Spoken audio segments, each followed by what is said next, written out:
Today I'm going to be talking to you about digital literacy. Now, what is digital literacy?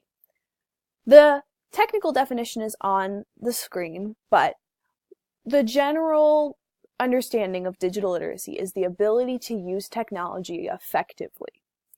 Now, why is that important? In today's world, technology is everywhere. Starting as young as preschool, students are seeing technology used in everyday situations.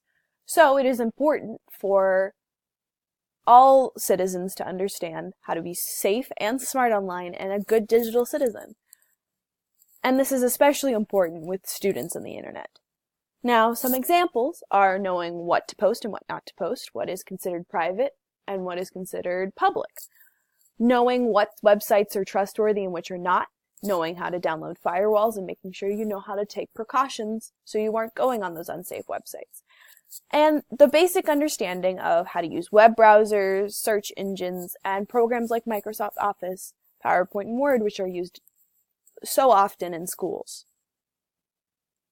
Now, how does this all fit in with ISTE standards? Well, for teachers, it's mainly setting a good example and showing students how to be good digital citizens and knowing how to have good digital literacy yourself. So that may be keeping up with seminars, making sure you know the most updated version of a technology, and making sure the teachers around you also are on that same level. Also, another good way is using these as creative outlets. There are so many more options for students, so teachers must use them effectively. Instead of just paper pencil assignments, go in for more PowerPoint, Prezi, all sorts of different outlets. And then for students, I found that the 4 most common uses of digital literacy were in the standards: digital citizen, knowledge constructor, creative communicator, and global collaborator. Now, in these, it's self-explanatory almost, but students need to know how to interact with each other online. You get so much knowledge from the internet, but it's important for a student to know what to choose and what is credible and what is not. There's a lot of creative outlets for projects such as videos, podcasts, presentations, so many different outlets for students to express themselves.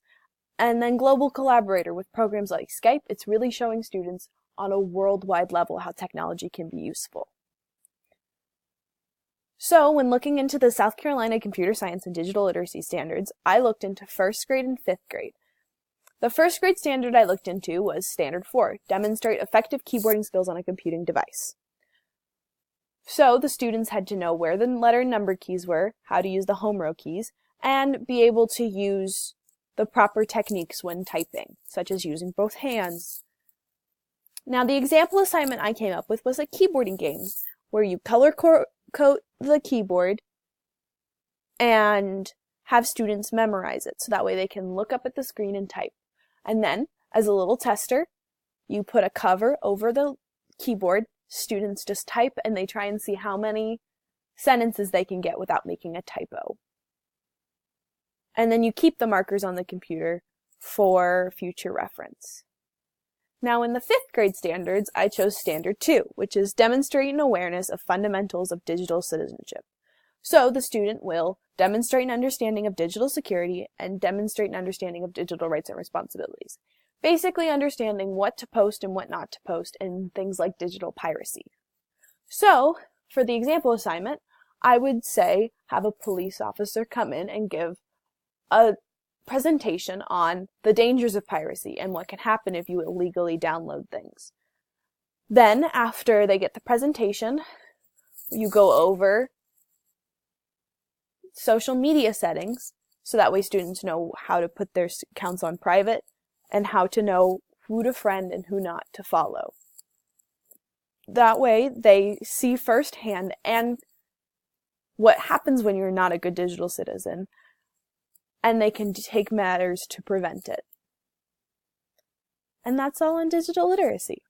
Thank you for listening.